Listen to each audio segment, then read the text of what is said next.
देवराज इंद्र, यदि देवताओं के स्थान पर आप स्वयं देवगुरु बृहस्पति की पाठशाला में जाकर मर्यादा और अनुशासन की शिक्षा पुनः ग्रहण करें तो अधिक उचित होगा। परमपिता, चकित होने की आवश्यकता नहीं है देवराज। आप अपने आदरणीय देवऋषि पूज्य देवगुरु के अपमान का अवसर कदापि नहीं चूकते। इन पर संदेह करना आपका स्वभाव बन गया है।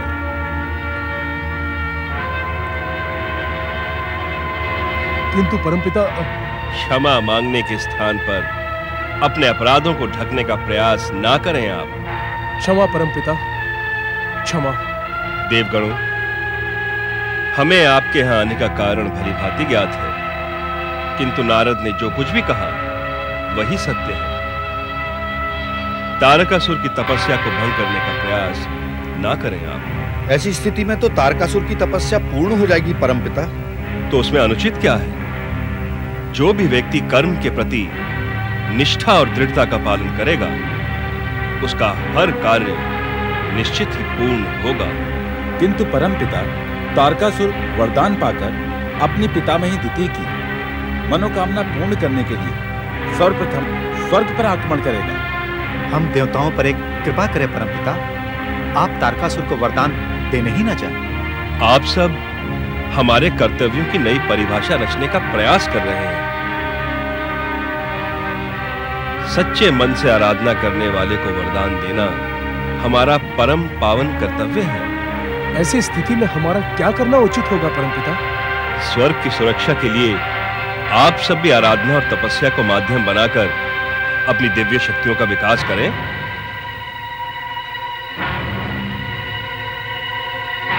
महागणेशाय नमः स्वाहा। ओम महागणेशाय नमः स्वाहा।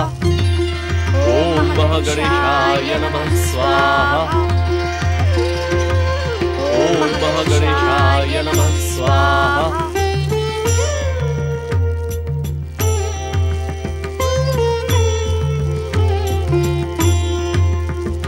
परम देव श्री महागणेश, प्रणाम प्रभु, प्रणाम।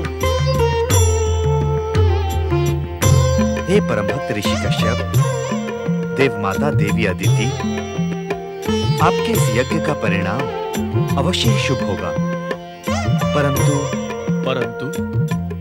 परंतु कहते कहते आप रुक क्यों गए भक्त वत्सल परम देव श्री महागणेश?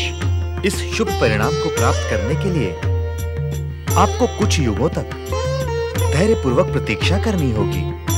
ऐसा क्यों स्वामी?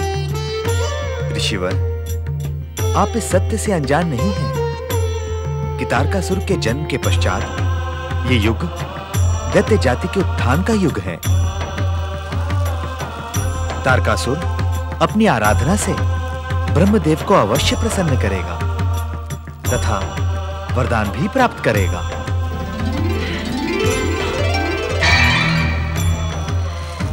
प्रिय पुत्र वधु, अर्थात? हाँ ऋषिवर, वरदान प्राप्त करने के पश्चात तारकासुर देवराज इंद्र को पतित कर स्वर्गलोक पर अधिकार कर लेगा। ऐसा अनर्थ ना करें श्री महागणेश। सृष्टि के नियमों को समझने का प्रयास करें देवी अदिति। धर्म की स्थापना तथा अधर्म के सर्वनाश के लिए दैत्य शक्ति जब तक चरम सीमा तक नहीं पहुंचेगी, उसका सर्वनाश कैसे होगा? परमदेव, आप तो धैर्य की प्रतिमूर्ति हैं देवी अदिति। आपका उद्विग्न होना उचित नहीं। आप दोनों मेरी कृपा पर आश्वस्त रहें। किंतु महादेव शिव की चेतावनी का ध्यान रखना। यदि तारकासुर ने दुष्कर्म किए तो उसका अंत समय से पूर्व ही निश्चित है।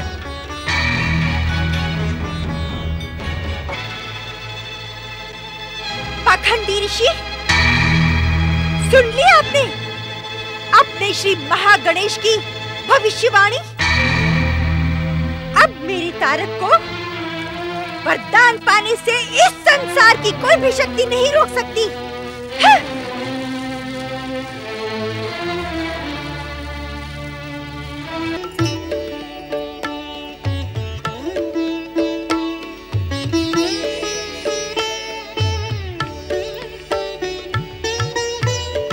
महारानी,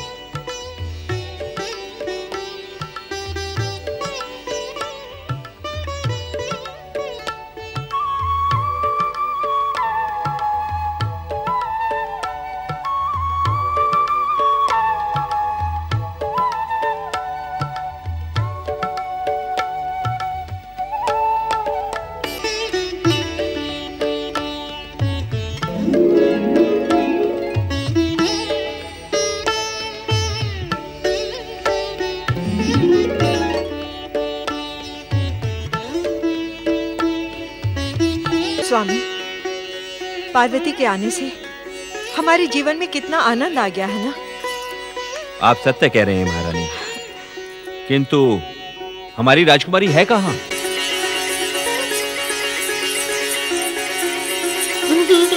अरे वो आ गई। पिताश्री, पिताश्री। आओ पार्वती, आओ आओ पुत्री, बैठो।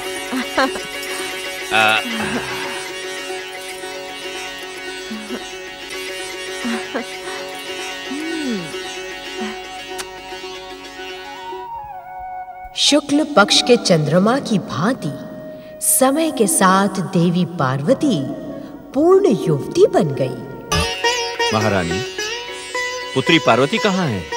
हिमालय पर्वत के हिम शिखरों पर अपनी सखियों के साथ न जाने क्या खोजती रहती है।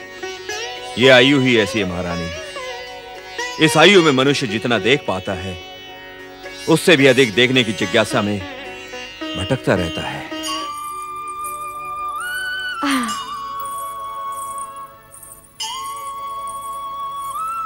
प्रणाम माताश्री, प्रणाम पिताश्री। सदा सुखी रहो पुत्री। पुत्री पार्वती, तुम दिन दिन भर कहां भटकती रहती हो? तुम्हारे लिए तुम्हारी माताश्री कितनी चिंतित रहती हैं। माता तो पुत्री के लिए सदा ही चिंतित रहती है, किंतु सत्य तो यह है पिताश्री कि मैं असीम शांति को हिमालय के हिम शिखरों पर खोजती रहती हूँ। पुत्री, तुम्हें वन के भयानक पशुओं का भय नहीं लगता? तनिक भी नहीं माता। मेरी तो इच्छा होती है कि मैं वनराज सिंह पर सवारी करूं। पुत्री पार्वती, परम देव श्री महागणेश की कृपा से तुम्हारी ये इच्छा भी अवश्य पूर्ण होगी। समस्त चराचर विश्व को वरदान देने वाले परम देव श्री महागणेश परम दयालु हैं। वे अवश्य मेरी इच्छा पूर्ण करेंगे। पिताश्री, इस समय मैं आपके समीप श्री महागणेश के पूजन की आज्ञा ही मांगने आई थी। पुत्री, परम देव श्री महागणेश की पूजा के लिए आज्ञा कैसी? परम देव श्री महागणेश का नियमित पूजन तो हर जीव का नैतिक कर्तव्य है। आज्ञा दे माताश्री। अवश्य जाओ पुत्री। परम देव श्री महागणेश का स्मरण करने वाले का सदा ही कल्याण होता है।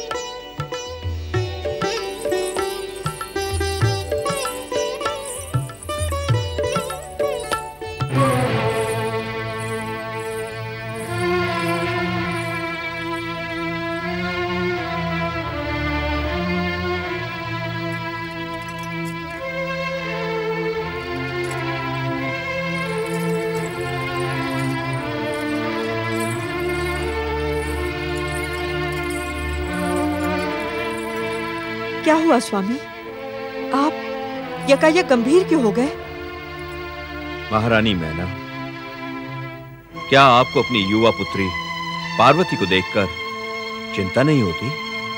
स्वामी, हर कन्या के माता पिता को अपनी पुत्री के भविष्य की चिंता होती है, किंतु सत्य कहूं तो मुझे पार्वती को लेकर तनिक भी चिंता नहीं है।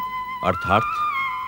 स्वामी, पार्वती जैसी योग्य, रूपवती और सुशील कन्या से विवाह करने के लिए तो संसार के सर्वश्रेष्ठ युवक भी लालायित होंगे। आपका कथन पूर्ण सत्य है महारानी, किंतु माता पिता का कर्तव्य हमें शीघ्र ही पुत्री पार्वती की इच्छाओं को पूर्ण कर सकने में सक्षम योग्य वर की खोज प्रारंभ कर देनी चाहिए। नारायण नारायण। प्रणाम प्रणाम। आपका कल्याण हो महाराज हिमालय एवं महारानी मैना। मैं ना जाने कब से आपको पुत्री जन्म की बधाई देने के लिए उत्सुक था और इसी उत्सुकता में आपकी तेजस्विनी पुत्री पार्वती विवाह के योग्य भी हो गई। आप उचित समय पर पधारे देवर्षि। हम पार्वती के विवाह पर ही विचार कर रहे थे। देवर्षि, परमदेव श्री महागणेश की कृपा से इस संसार का कोई भी रहस्य आपके लिए रहस्य नहीं। कृपया करके पार्वती के योग्य वर प्राप्ति में हमारा मार्गदर्शन करें। नारायण नारायण। सत्य तो यही है हिमाचल राज हिमालय कि मैं इस समय परमदेव श्री महागणेश की आज्ञा पाकर इसी उद्देश्य से यहां प्रकट हुआ हूं। किंतु देवी पार्वती हैं कहां? देवर्षि, पुत्री पार्वती तो परमदेव श्री महागणेश की नियमित पूजा के लिए गई है। नारायण नारायण। इसका अर्थ तो यह हुआ महाराज हिमालय कि सदा स्थिर रहने वाला नारद आज स्थिर होकर देवी पार्वती की प्रतीक्षा करेगा और आज वो अपने ज्योतिष ज्ञान से देवी पार्वती का भविष्य अवश्य बताएगा। नारायण नारायण। आहा, अति उत्तम। बधाई हो महाराज हिमालय, बधाई हो मैना रानी। किस बात की बधाई दे रहे हैं देवर्षि? नारायण नारायण। महारानी मैना, आपकी पुत्री देवी पार्वती अत्यंत सौभाग्यशालिनी है। इनके पति संसार के सर्वश्रेष्ठ शक्ति संपन्न, दिव्य, तेजस्वी एवं परम ज्ञानी होंगे।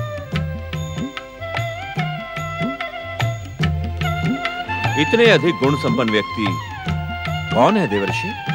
नारायण नारायण। महाराज हिमालय, वे विचित्र वेशधारी, योग और वैराग्य के मूर्तिमान आदर्श हैं।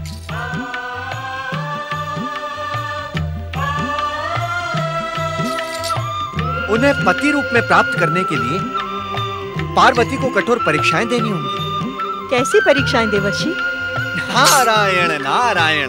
आश्चर्य है, आश्चर्य है कि यह प्रश्न पर्वत राज हिमालय की पत्नी महारानी मैना पूछ रही है। क्षमा करें देवर्षि, हम आपके संकेत से कुछ भी नहीं समझे। नारायण नारायण। पर्वतराज, पर्वत के सर्वोच्च शिखर पर पहुंचने वाले उत्सुक व्यक्ति को कितनी कठोर परीक्षाएं देनी होती है? ये तो मैं जानता हूं। जानते ही नहीं पर्वतराज, सत्य तो यह है कि उस व्यक्ति के सामने कठिन परीक्षाएं आप ही उपस्थित करते हैं। देवी पार्वती के सामने पर्वत का सर्वोच्च शिखर नहीं, संसार की सर्वोत्कृष्ट शक्ति है। उस सर्वोत्कृष्ट शक्ति का परिचय तो दे देवर्षि। उनका नाम क्या है? वे हैं कौन? नारायण नारायण।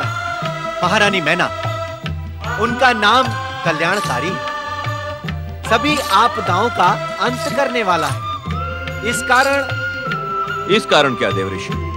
इस कारण देवी पार्वती को दृढ़ निश्चय और एक लक्ष्य होकर परमदेव श्री महागणेश की आराधना प्रारंभ करनी होगी।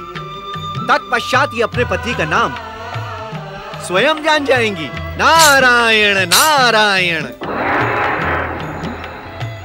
मुझे दर्शन दे श्री महागणेश, मुझे दर्शन दे, मुझे दर्शन दे श्री महागणेश, मुझे दर्शन दे श्री महागणेश, मुझे दर्शन दे, मुझे दर्शन दे श्री महागणेश, मुझे दर्शन दे, मुझे दर्शन दे श्री महागणेश, मुझे दर्शन दे श्री महागणेश, मुझे दर्शन दे श्री महागणेश, मुझे दर्शन दे। हे शक्ति स्वरूपा देवी पार्वती, देवर्षि नारद के कथन का स्मरण करें। आपकी मनोहर छवि को देखकर आपको पुत्र रूप में पाने के अतिरिक्त मुझे कुछ भी स्मरण नहीं श्री महागणेश। हे शक्ति स्वरूपा देवी पार्वती, आपके द्वारा मेरा दिव्य अवतार अटल सत्य है तथा इसे पूर्ण करने के लिए आप संसार के सर्वश्रेष्ठ महापुरुष को अपने पति के रूप में पाने के लिए सर्वप्रथम उनकी आराधना प्रारंभ करें। देवर्षि नारद ने संकेत देकर भी उनका नाम नहीं बताया श्री महागणेश। इस संसार के कल्याण के प्रतीक, सत्यम के मूर्तिमान आदर्श, सुंदरम की उपमा तथा आपके होने वाले स्वामी का नाम है देवाधिदेव महादेव शिव शंकर।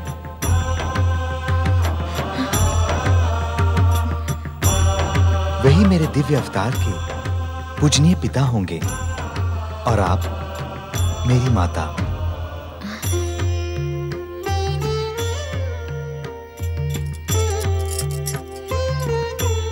ओम ब्रह्मणे नमः। ओम ब्रह्मणे नमः। ओम ब्रह्मणे नमः। ओम ब्रह्मणे नमः। ओम ब्रह्मणे नमः। ओम ब्रह्मणे नमः। ओम ब्रह्मणे नमः। ओम ब्रह्मणे नमः। ओम ब्रह्मणे नमः। ओम ब्रह्मणे नमः। ओम ब्रह्मणे नमः। ओम ब्रह्मणे नमः। ओम ब्रह्मणे नमः। ओम ब्रह्मणे नमः। ओम ब्रह्मणे नमः। ओम ब्रह्मणे नमः। तब ज्वाला के ऐसे भीषण विस्फोट, ऐसी भीषण तपस्या संसार में किसी तपस्वी ने अभी तक नहीं की।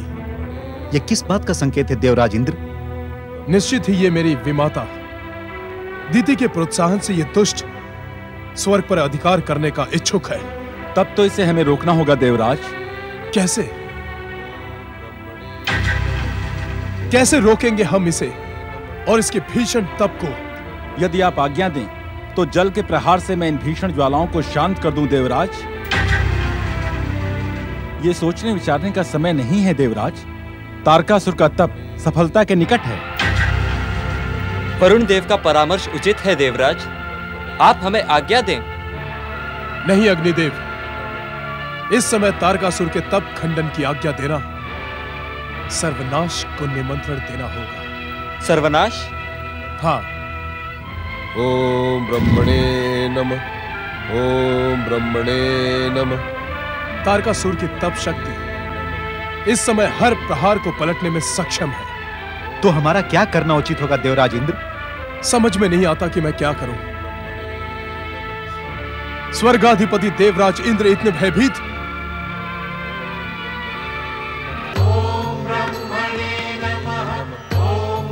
ओम ब्रह्मणे नमः। ओम ब्रह्मणे नमः। ओम ब्रह्मणे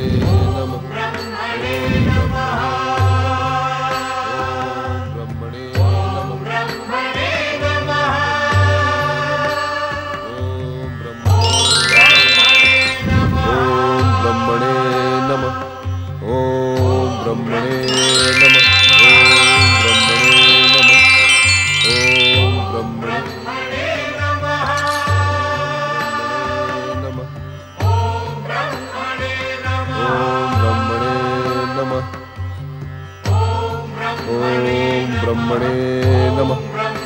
ओम ब्रह्मणे नमः। दिति पौत्र तारक, दिति पौत्र तारक। स्वयंभू ब्रह्मदेव स्वयंभू।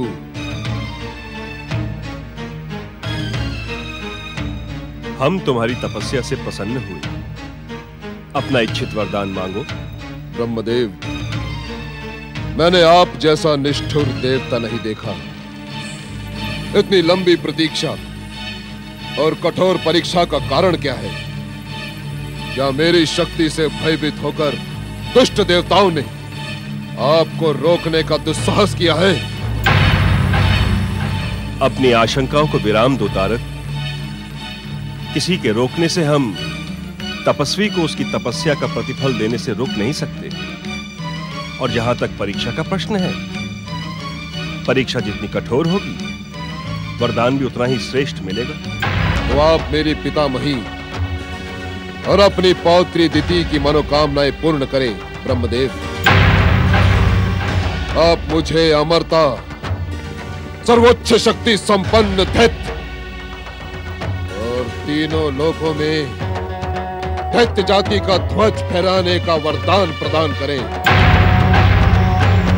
एक ही वरदान में अनेक वरदान मांग लेने की कला क्या तुम अपनी पितामही दिति से सीख कर आए हो? स्वयंभू स्वयंभू। ब्रह्मदेव, इसमें मेरी पितामही दिति की प्रेरणा अवश्य है, किंतु ये मनोकामनाएं स्वयं मेरे मन में जागी हैं। अमरता के अतिरिक्त हम तुम्हारी हर मनोकामना पूर्ण कर सकते हैं तारकासुर। यदि मैं जीवित ही नहीं रहा तो इन मनोकामनाओं के पूर्ति का क्या लाभ है? परामर्श देना हमारा काम नहीं है तारक। इसके लिए तुम्हें अपनी पितामही दिति से विचार कर लेना ही उचित था। आप मेरी पितामही दिति के विचार को स्वीकार ही कहाँ कर रहे हैं ब्रह्मदेव? प्राणी लोक में जन्म लेने वाले किसी भी प्राणी को हम अमरता का वरदान नहीं दे सकते तारक, किंतु तुम हमसे कठिन, लगभग असंभव मृत्यु का वरदान प्राप्त कर सकते हो। कठिन, असंभव?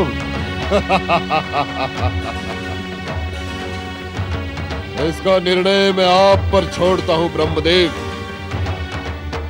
आप मुझे कठिन और असंभव मृत्यु का वरदान प्रदान करें।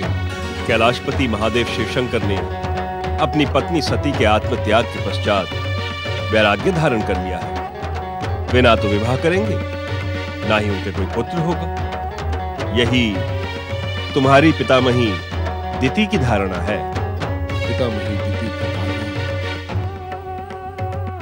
ब्रह्मदेव, आप मुझे अन्य वरदानों के साथ शिव पुत्र के हाथों मरने का वरदान भी दे। शिव पुत्र के ना होने की स्थिति में मैं तारकासुर अमर हो जाऊंगा।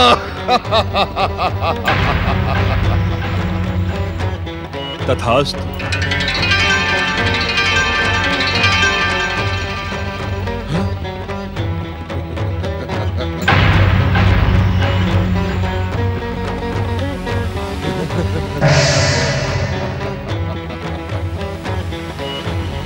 स्वयंभू। हम दैत्य माता दिति, आप सोच रहे होंगे कि वरदान प्राप्त करके मैंने अब तक स्वर्ग पर आक्रमण क्यों नहीं किया? निस्संदेह मैं यही सोच रही थी वरदानी तारकासुर, यही सोच रही थी। स्वयंभू, इसके दो कारण हैं दैत्य माता। पहला ये कि मैं आपका आशीर्वाद पाने का इच्छुक था, और दूसरा ये कि मैं अपनी वरदानी शक्ति का परिचय अपनी प्रिय पितामही और दैत्यों की माताओं को देने को उत्साहित था। मेरा आशीर्वाद सदा तुम्हारे साथ है वरदानी तारकासुर। भविष्य में जो भी दैत्य अपनी विध्वंसक शक्ति से संसार को भयभीत करेगा, तुम्हारी ही भांति उससे भी मेरा आशीर्वाद प्राप्त होगा। पितामही, आपकी इच्छा और आशीर्वाद से यह विशाल दैत्य सेना मेरी इच्छा मात्र से प्रकट हुई है। ये समस्त दैत्य वीर भयानक, विध्वंसक और मारक शक्तियों से सुसज्जित हैं। वीर इंद्र की देव सेना हमारा प्रहार झेल नहीं पाएगी। वरदानी तारकासुर, तुम्हें दुष्ट इंद्र को पराजित ही नहीं, स्वर्ग से पतित भी करना है और स्वर्ग पर आक्रमण कर स्वयं को स्वर्गाधिपति बनाना है। स्वयंभू, स्वयंभू। दैत्य माता, अब आप इंद्र को स्वर्ग से पतित ही समझे। मैं महाबली तारकासुर आकाश, धरती और पाताल में अपना एक छत्र शासन स्थापित करूंगा। स्वयंभू, स्वयंभू, स्वयंभू। वरदानी पौत्र तारकासुर, तुम इंद्र को अपना शत्रु ना समझो। वे तुम्हारे पिता का भाई और तुम्हारे लिए काका के समान है। वह स्वयं तुमसे शत्रुता का इच्छुक नहीं होगा। तुम्हारे पिता के समान ही मेरे पुत्र इंद्र के स्वर्ग पर तुम्हारा भी अधिकार है। मेरे पौत्र पर अपनी काली छाया डालने का दुस्साहस न कर दुष्टा। मैं तुझे और तेरे पुत्र को कदापि क्षमा नहीं करूंगी। अब तेरा इंद्र मेरे तारकासुर के प्रहार से सुरक्षित नहीं रहेगा। जा, निकल जा यहाँ से और अपने पतित इंद्र के आश्रय की व्यवस्था कर। दूर हो जा मेरी दृष्टि से।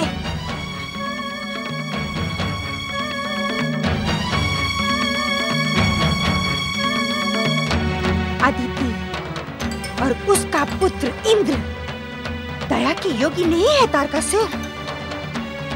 तुझे मेरी शपथ, तू इंद्र को स्वर्ग से पतित कर।